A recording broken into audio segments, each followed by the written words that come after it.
Listening. There are 3 questions in this part. Each questions are 3 pictures.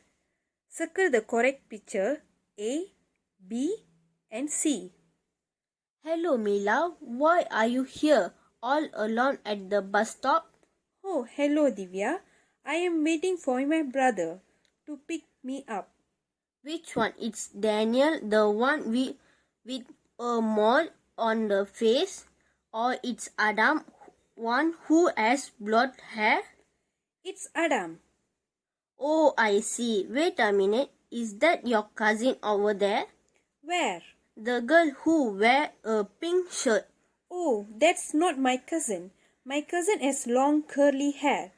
That girl has long straight hair.